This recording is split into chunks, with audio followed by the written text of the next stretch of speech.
de fato é revelação do Senhor, mas acabei, pela milésima vez na minha vida cristã, me deparando com o texto mais áureo da Bíblia, aquele que Martinho Lutero, o pai da Reforma, considerou como sendo o mini-evangelho. Martinho Lutero, no livro Contos à Mesa de Martinho Lutero, disse que o evangelho de Jesus, tal como João descreveu, pode ser resumido na conversa entre os dois grandes, talvez um dos maiores teólogos de todos os tempos, Nicodemos, e o próprio Deus manifestado, encarnado ali, na figura daquele rabino, aquele carpinteiro, Jesus de Nazaré. A palavra de Deus nos diz assim: porque Deus amou o mundo de tal maneira, vírgula, o amor do Senhor foi tão, mas tão grande, que ao manifestar-se, ao encontrar uma nova forma de manifestação, o Senhor se expressando através do seu Filho, o entregou, porque Deus amou o mundo de tal maneira que entregou seu Filho. Ora, outrora, noutro tempo, na antiga aliança, o Senhor se manifestara aos profetas, principalmente por Moisés, fazendo uma aliança, que é a sequência da aliança abraâmica, por meio de regras, leis, ordens, mandamentos. Noutro tempo, sacrifícios. O próprio Moisés tipifica isso. Os levitas cumprem essa função. Noutro tempo, em símbolos, como por exemplo Oséias, que casou-se com uma prostituta, tal como Deus insiste em relacionar-se conosco, promíscuos, prostitutos. Noutro tempo, o Senhor se manifestou através de auxílios, através de socorro, êxodos, tanto do Egito quanto da Babilônia. Mas aprove ao Senhor que em Israel, em Belém da Judéia, mais precisamente em Nazaré, fosse manifesto em carne, não mais por meio de profetas, não somente por escrita, não somente por milagres em símbolos, mas que de fato o Deus do céu, porque muito amou, porque primeiro nos amou, como Paulo disse, quando ainda andávamos em ofensas, delitos e pecados.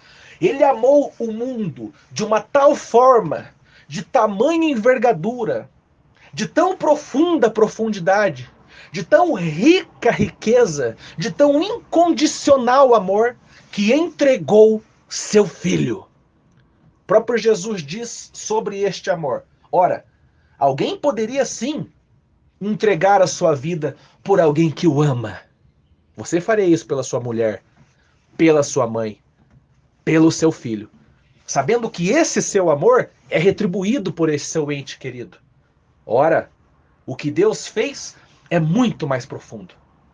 Ele não entregou a sua vida, o seu filho em morte, por benfeitores, por pastores, por pregadores, por santas, por mulheres tementes. Não. Ele entregou a sua vida por corruptos, carnais, invejosos, promíscuos, estupradores, ditadores, mentirosos, assassinos. Você pensa que eu estou falando de Hitler? Você pensa que eu estou falando de Mao Tse Tung? Você pensa que eu estou falando da Flor de Lis? Você pensa que eu estou falando do Lula, o corrupto? Você pensa que eu estou falando do bêbado que atropela e mata uma família? Não, não, não somente. Eu estou falando de você, pecador. Eu estou falando de mim, imundo.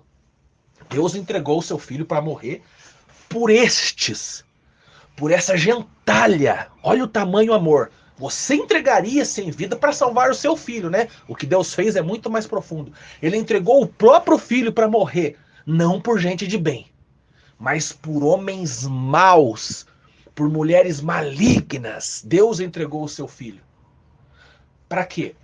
Para que todo aquele que nele crê não pereça, vírgula, O amor de Deus manifesto em cruz, simbolizado na cruz do Calvário, no sangue inocente de alguém que nunca errou, alguém que nunca jamais ousou sonhar em pecar, aquele que jamais conheceu falha, aquele que cumpriu as leis de Moisés, aquele que foi perfeito na sua vida e obra, tendo um caráter invejável, morreu para que todo aquele que nele crê não pereça. É aquele que crê na cruz, é aquele que crê no sacrifício, é aquele que entendeu o simbolismo dos animais mortos por Moisés e Arão, é aquele que creu na tábua destes mandamentos, é aquele que leu e absorveu as verdades nele contidas, neste livro que retrata a vida, obra, morte e ressurreição de Jesus. Ele não morreu para ser desprezado, o sangue dele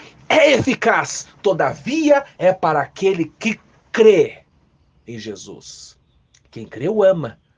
E sobre amá-lo, ele mesmo diz: ora, aquele que me ama é aquele que conhece os meus mandamentos e os guarda, os retém, os detém, os pratica, pois eles estão cravados, tatuados na tábua do coração daqueles que me amam. Deus deu o seu Filho único para morrer, para que todo aquele que nele crer não pereça. Não pereça. Não vá ao inferno. Não receba a condenação, que na verdade é justa. O correto seria que nós morrêssemos fisicamente e também espiritualmente fôssemos lançados no enxofre, onde a condenação é eterna, onde há choro e ranger de dentes. Mas este sangue, esta vida, esta cruz, essa doação em morte, este sacrifício perfeito deste Cordeiro Imaculado, que não é um, mas é o Cordeiro de Deus, que livra o pecado do mundo, abre-nos então a porta para que não pereçamos, não morramos eternamente e um dia sejamos ressuscitados. Para quê? Para viver com Ele eternamente. Este sangue não foi em vão. Creia. Este sangue não foi em vão. Receba a vida. Receba a esperança da salvação eterna, não pelos seus méritos, mas porque ele morreu, para que todo aquele que nele crê não pereça. Em nome de Jesus, não transforme esse sangue em apenas novelas do Edir Macedo, filmes de Hollywood. Não! O sangue de Jesus não serve para trocar favores barganhistas, não serve somente para curar doenças, não serve somente para arrumar emprego, para arrumar bênção, para dar bênção e capricho para crente caprichoso. O sangue de Jesus é para que você não pereça. Não pereça. Ele conclui: mas tenha vida eterna. A cruz, o evangelho, a vida dele, o sangue dele, a obra dele, a morte e ressurreição miraculosa ao terceiro dia, no que o domingo amanhece, a alva do domingo, é o simbolismo de que um dia você também será ressuscitado. E todas essas angústias, desempregos, depressões, males, mazelas, tormentos serão passados. Ele morreu para que você tenha vida eterna. É um caráter eternal. Não é só a cura da depressão. Não é só a porta do emprego, a resposta de um currículozinho que você enviou.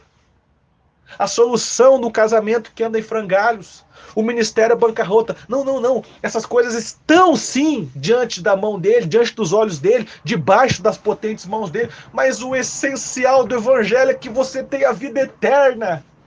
Deixando para trás, abandonando as coisas que para trás ficaram, como em Hebreus está escrito no capítulo 12, olhando para aquele que morreu pelos seus pecados, para que assim como ele está vivo, você também viva, para que assim como ele que ressuscitou ao terceiro dia, vós também sejais ressuscitados e com ele viva eternamente. Nicodemos, Deus amou o mundo de tal maneira que deu o seu Filho único para que todo aquele que nele crê não pereça, mas tenha a vida eterna. João 3,16. Esta é a graça contida nos 4 evangelhos.